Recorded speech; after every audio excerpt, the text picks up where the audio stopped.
Hey everybody, this is Alex Merced from alexmercedcoder.com, and this is a video on why jQuery matters in 2020. So you always hear people say like, well, it's 2020. People don't really use jQuery anymore or use PHP anymore. Everyone's just only using React and Node for their backends. This is not the case. Well, Node, React, Angular, Vue, these are sort of the hot things in town, and their usage is growing. Still, the vast majority of the web, vast majority of websites and apps out there do make use of things like PHP heavily, which has been an evolving language, and jQuery, which is still a ever evolving library in JavaScript that powers a lot of websites. So as you can see here, when you take a look at the top 10,000 websites, the top 100,000 websites, the top 1,000 websites, you're looking at over 80% of websites using jQuery. Now, you always have to take numbers like these with a grain of salt. Okay, and same thing goes for PHP. Because while these technologies are heavily used, oftentimes the way people are using them is not directly. Okay, sometimes they're using them as part of a CMS, a content management system. So for example, over half the internet is WordPress websites. But most people who use WordPress aren't coding PHP code. They aren't, so in that case, so PHP is being used, but people aren't necessarily coding PHP because WordPress allows you to create websites sort of without code. Same thing with jQuery, where it can be used in CMSs, it might be embedded in other libraries. I think Angular had jQuery usage for a period of time. It might still. Things like Bootstrap had jQuery pretty much embedded in it for the longest time, which is a very popular CSS framework. So those things kind of boost the number. So you might be using jQuery without realizing you're using jQuery. But even with that grain of salt, it's still heavily used because, again, those grains of salt can be taken for any library, any language, in the sense that people might be using it without using it. So point is, if you're going to be working in web development, you're not necessarily going to be working on the hottest and newest websites. You might be working on older applications, maintaining old code, adapting old code, or even using jQuery and PHP for like newer websites. Okay, PHP is definitely growing in new website usage with its framework Laravel. But the point is, these technologies matter as a web developer in 2020. So in this video, I'm going to focus on jQuery and just kind of explaining and showing you why jQuery matters. So let's create a new project just to kind of show you where jQuery helps, because it's not like what jQuery does is not something you couldn't do before. You can manipulate the DOM, the browser, using JavaScript already, but jQuery made it easier. So we'll compare sort of the JavaScript way of doing it versus what the jQuery library provided you and made it easier for you. So let's hop over to Visual Studio. Okay, if you notice, I'm using a new operating system. I'm using Pop! OS, which is another flavor of Ubuntu. I was using Xubuntu before. I got a new computer, much more powerful, so I am now using Pop! OS, and I am loving it. Cool. Now let's see here. Let's create a new folder. Okay, we're just going to use this for my jQuery lessons. jQuery. And we're going to create some new files, index.html, style.css, and app.js. Okay, always good to kind of go through this whole process as many times as possible. Just gets you used to sort of setting up your HTML boilerplate. So there's my HTML boilerplate. Then I want to link to my CSS.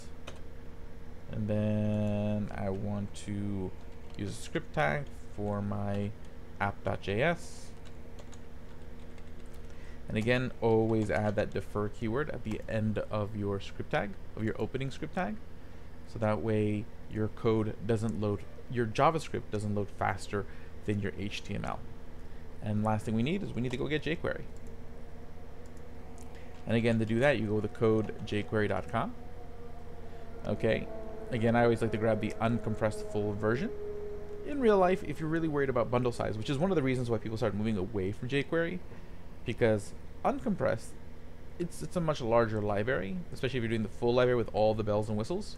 versus just a slim minified library, which I think is about 30K, which just contains basically the DOM manipulation support functions, not a lot of the fancy animations and other fun stuff that comes in jQuery. So, but again, this is sort of the best way to go because then the source code is readable. So if you don't know what minified means like they take that code and they subtract all the spaces and all that, so it looks like one big blotch of code. Uncompressed means it's readable. Okay, so I'm going to copy this script tag.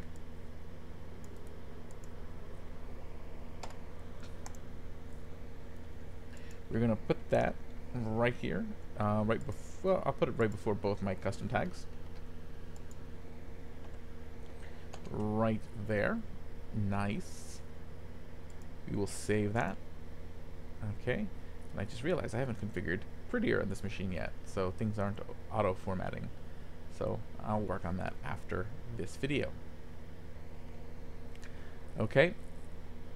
So bottom line is, here we go. Okay, you have a file that includes jQuery. Now let's see here. What I'm going to do is I'm going to create a div here, just one singular div, and just show you sort of how you do things sort of just in plain JavaScript, which is referred to as plain vanilla DOM manipulation when it comes to manipulating the document object model. And again, the document object model is just sort of that object the browser creates when it reads your HTML. So it takes all these divs and body tags and h1 tags and creates a living, breathing object in the browser that you can manipulate. JavaScript allows you to do that. jQuery just takes that JavaScript and makes it simpler. Okay, so I'll save that. And we're going to go over the app.js, and actually I'll just turn on autosave. Okay. Cool. So let's pretend that I want to grab that div and add text to it. Okay, so let's first do it. We're going to, add text to the div. And it's actually open up the website in the browser. So I'm going to right click this. I don't have live server installed on this computer yet. That's right, new computer. So let me get live server. Live server is an extension here on VS Code, which I'm now installing, which makes life a little bit easier when it comes to queuing up a preview of a website. And looks like it's good to go. Okay, so now I can right click here and I can open with live server. And right now there's nothing, okay? Because if I do Control-Shift-I, literally it's just an empty div. That's our website. Okay, now what we're going to do is manipulate that. This is essentially the DOM. This is the document that the browser's created. Now, how does the browser create this object? It pulls in from your sources. So here you can see the sources that this particular website is pulling from, which is just the 3 files we created. The index.html, which is what we pull first. Then again, we have that link in script tag, so it pulled in the app.js and the style.css. Okay, and then it also went and grabbed our jQuery file. Okay, and then not sure where that's coming from. Okay, I think that's coming from my React DevTools. Okay, actually no, that's I think this thing over here, which I think is Angular related.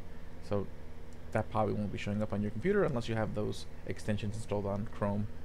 Okay. But let's go over here. Let me close this page right here. And let's add text to the div. So in regular JavaScript, the way I'd have to do it is I would create a variable. So we'll say const div, and I have to go grab the div. And the way this works is I have to use functions that belong to the document. This document object represents the document object model. So all the functions for me to manipulate the DOM are part of this document object. So to like grab a particular element, I have query selector. Okay. Query selector. Now what this function does is that I'm going to put in a CSS selector, any CSS selector, and it will grab the first one that matches. Not all of them, just the first one.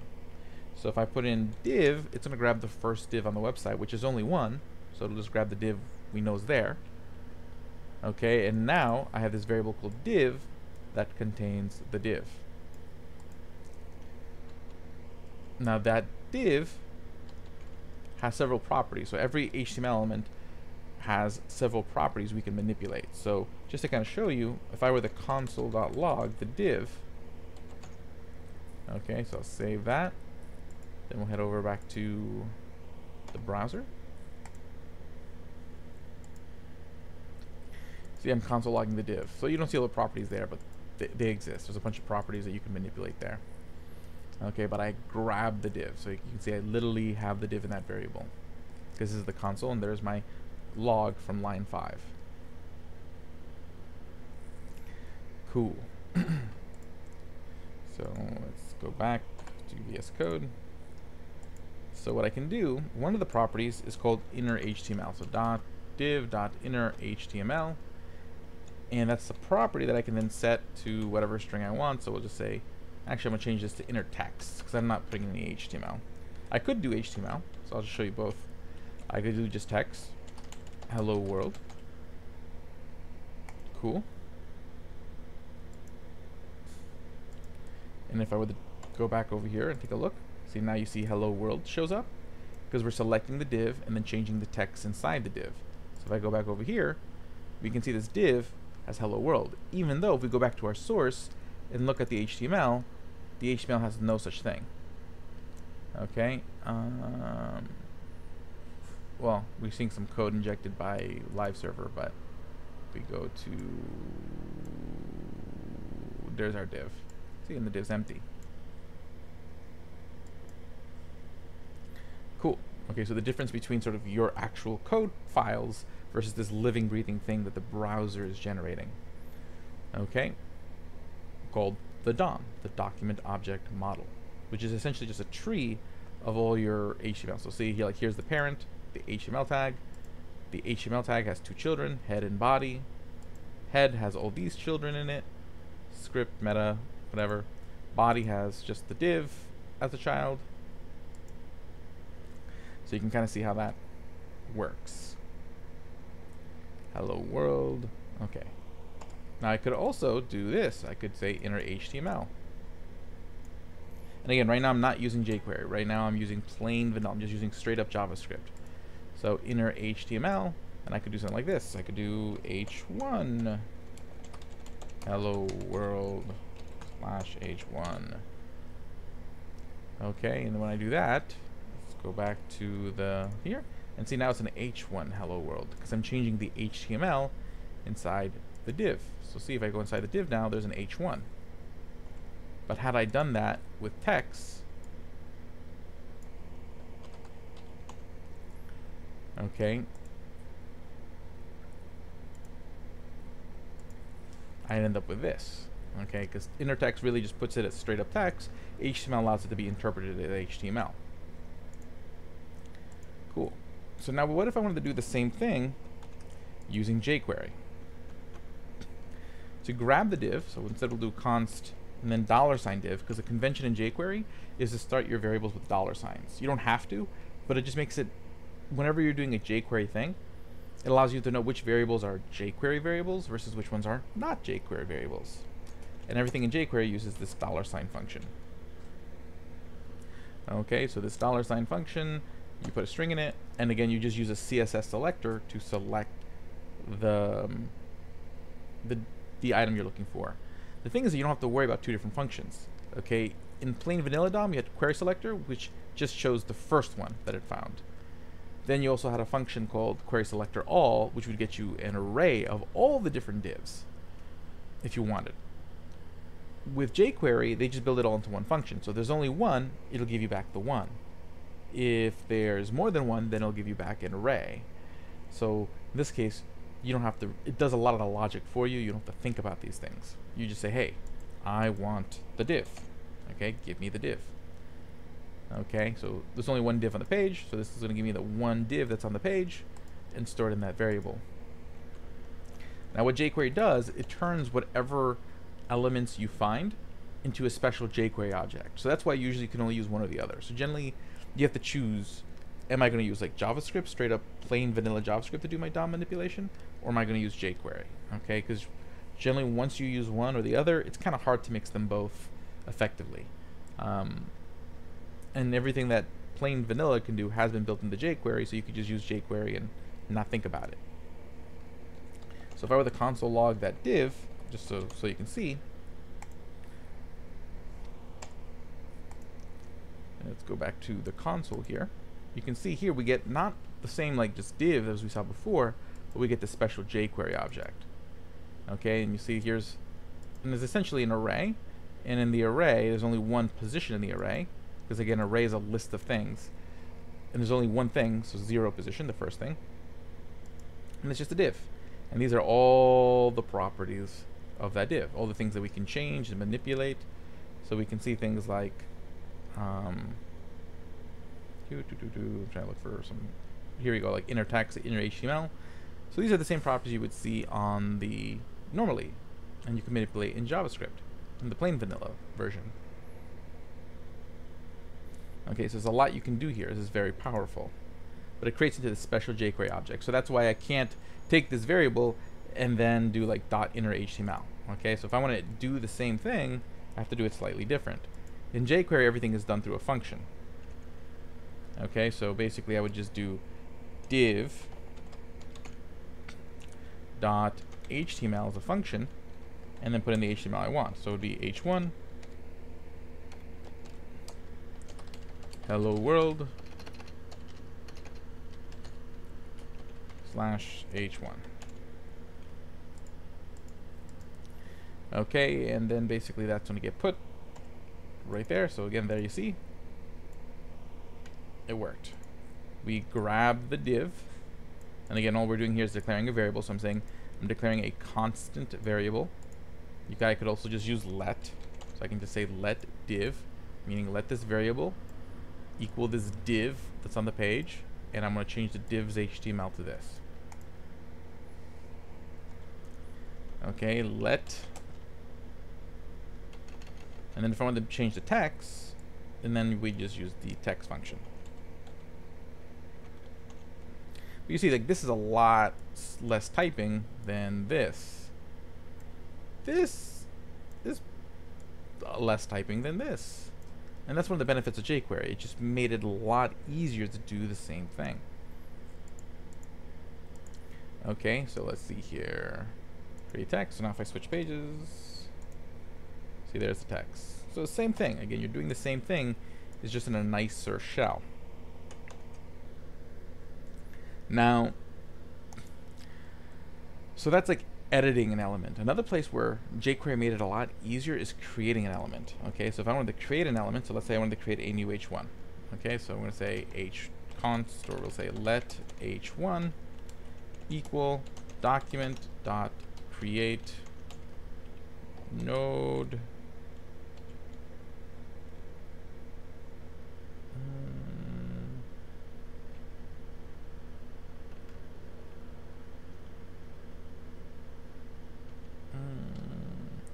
or is it create element? It might be create element. And then we just specify an h1. Okay, so that creates an h1. Then we would say h1.inner HTML. Actually, let's just test out to make sure I created the right thing. So console.log h1. And let's go take a look at what pops up in the browser. Yep, I created an h1. Nice. So document.create element h1 console.log h1. So I'm gonna get rid of that now. We don't need that anymore. So let's do h1 dot inner text equals hello world. And then what we're going to do is we have to append it. So what I'm going to do is I'm going to actually comment back out the div variable. So we grab the div, and then I think it would be like div dot append child, and then we would append the h1. So we're basically saying take the div and inside of it put the h1 as the last element inside of it. Okay, so now we should see the h1 in there again, and we do. There's the h1. See? Very nice. But, you know, that's code. So that's if I want to create an element, okay? Using just normal, plain vanilla JavaScript. Now, what if I want to use jQuery? How would I do that? I could just do this. Okay. First, I would create the h1 again. So I would say let h1. Okay, let h1 equal, again, the $sign function. Everything is a $sign function. And instead, all I have to do is just put in curly carets. Say h1. So putting in these carets tells jQuery I'm creating the element. So this is created. I can then chain the text function to hello world. And see, this created a h1 with the text hello world. And then I can be like, let me uncomment the div that we grabbed before in jQuery. So there's my jQuery div. And now I can just be like div dot append h1. And that's going to do the same thing. But see, this is a lot less typing than this. And it kind of all follows sort of the same method. So instead of having to kind of remember all these different terms and functions, everything kind of follows along in the same sort of pattern. Okay, so hello world.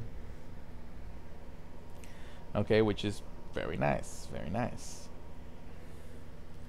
Okay, so that's some of the beauty of using jQuery and why jQuery matters, because when you're doing a lot of DOM manipulation, while libraries like React, Angular, and Vue